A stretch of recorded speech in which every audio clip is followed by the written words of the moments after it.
James for three. Couldn't find the get back at the other end. Davis strips Ja, but there's a foul called.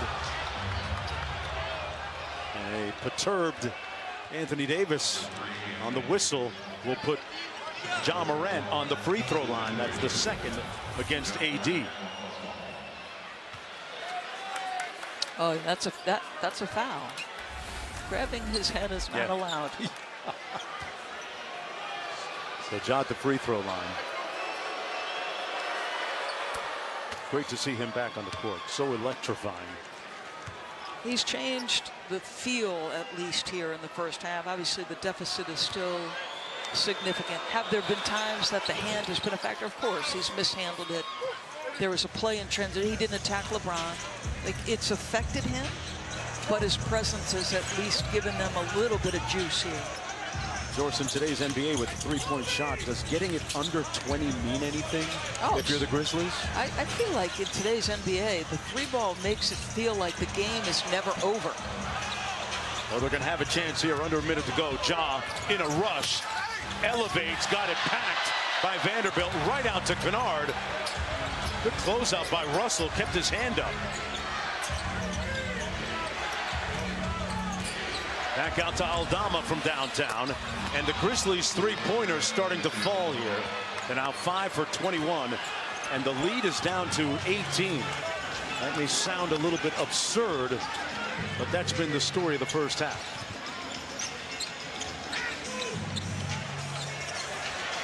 Brooks with an empty side, working against Brooks. Shot clock at 5 for Russell. Settles for a deep three.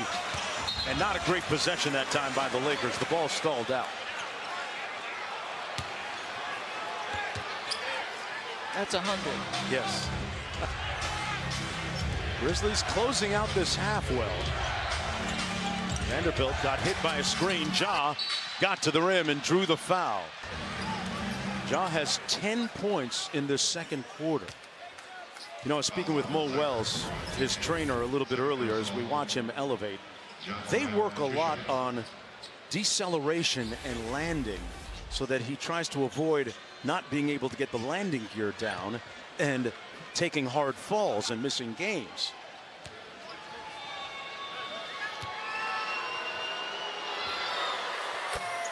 Tomorrow, ESPN Sunday Night Baseball is in San Francisco for the Mets and Giants. Coverage begins. Baseball tonight, Sunday Night Countdown at 6 with first pitch shortly after 7 Eastern. Tell you how much Ja has improved his fitness. His trainer, Mo Wells, tells me that he's improved his strength, his eccentric deadlift, by about 100 pounds over the last 12-month period.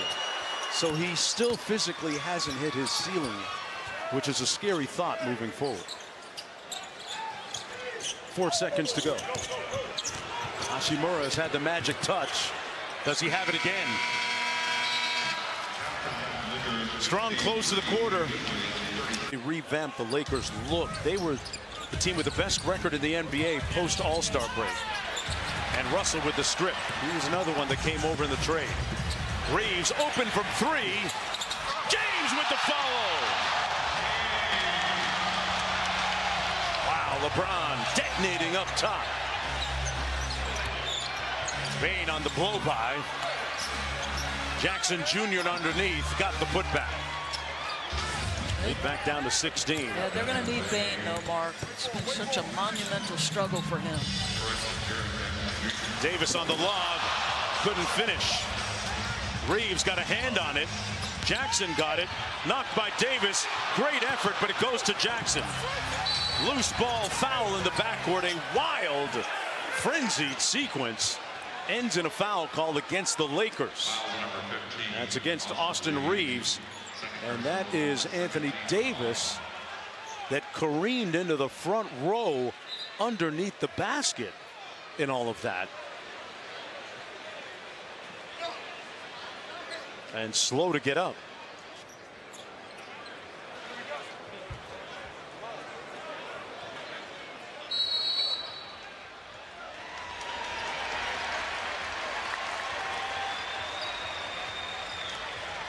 Davis might have got hit in the face or at least had a bad landing.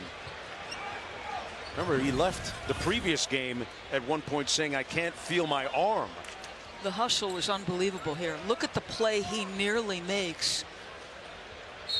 Runs right over our cameraman.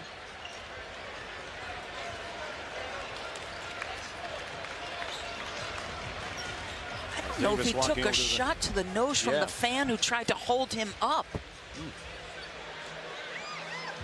Going to try and regather himself on the sidelines and try for another close-up later.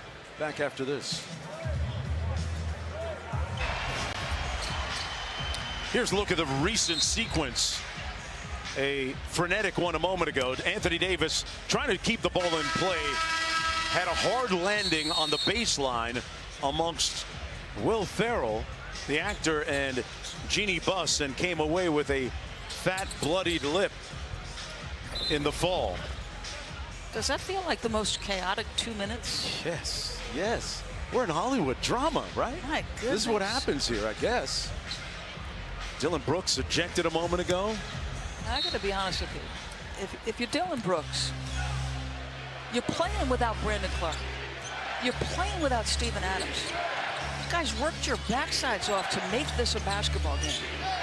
To make a play like that far from the basket, I don't understand it. This is where I said in the first half he crosses a line, Mark. Yes. The guy's playing for a contract. Our Tim McMahon has talked about this on the Hoops Collective podcast. Like, there's no certainty that the Grizz are going to re-sign Dillon. And those kinds of plays, if you're Taylor Jenkins, on a night like this, I'm going to be, I respect Dillon Brooks and how hard he works. This is where he crosses the line and just frustrates the heck out of you. It's not just the shot selection sometimes, it's this. And I've said it before, he's too good for that kind of play. Like, stop it. Play physical, play tough, compete. Boy, Russell was playing with his food for a long time and finally fired and connected. He's got 13. And the lead back up to 19 points for the Lakers. Full court pressure by Vanderbilt on Morant. We'll have to do it without Dillon Brooks the rest of the way.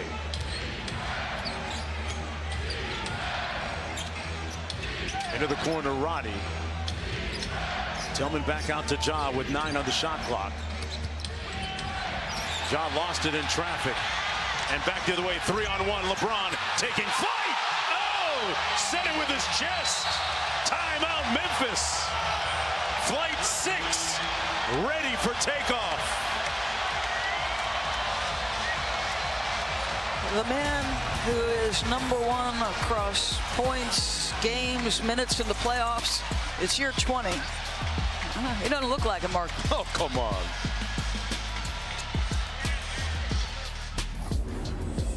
NBA First Round on ESPN, presented by Starry, is brought to you by Walt Disney World Resort, the most magical place on earth.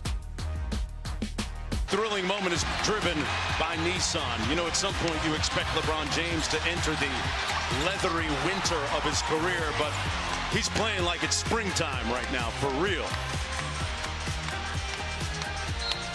20 years in.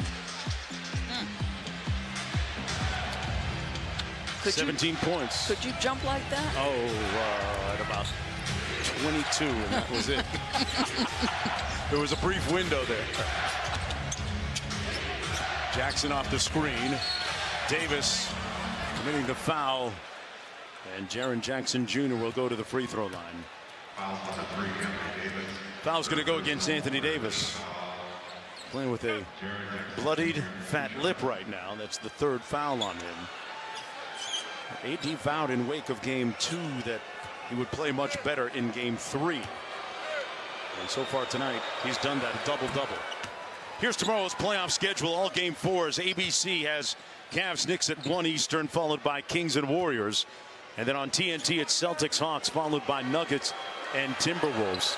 Sacramento Kings still one of the great stories in the playoffs and postseason, but right now they've discovered that the Warriors are a very prideful and resolute group of reigning champions. Led by an incredibly humble superstar in Steph Curry. That part. Because he said, we have a history. I wanted him to say, I have a history. He was being modest. Oh, Ja took some soul to the hole. Wow. He went up with bad and malicious intentions and drew the foul on Vanderbilt. Yeah, Vanderbilt holding his wrist. And this is what he does. He's got elite speed, elite athleticism, and is a fearless attacker of the rim. Just absolutely relentless, regardless of who is in front of him. That was LeBron James and Jared coming over and help. They actually called a foul on LeBron here. Our producer likes this play because going back to it, that's so good. Nicely done. That's a pretty angle right there. Man, nobody plays the game with that much audacious impulse. I mean, he will put you on a poster and have you go viral in a blink. 8 minutes to go in the third quarter. Lakers still in control.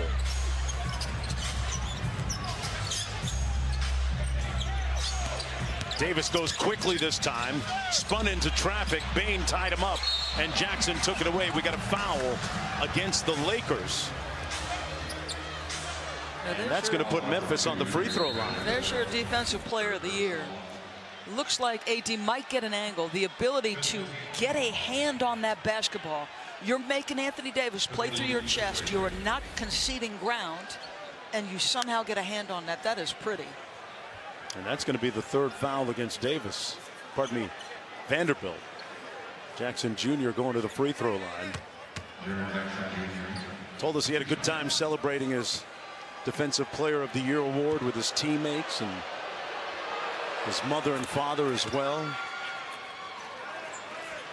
Well, caused a lot of noise and had some fun with it. Let mom be mom now. Yes. He was giving her the business a little bit with us earlier today. Mark, here's an important point, though. It's 7:49 on the clock. They're already in the bonus. Remember the audio we played of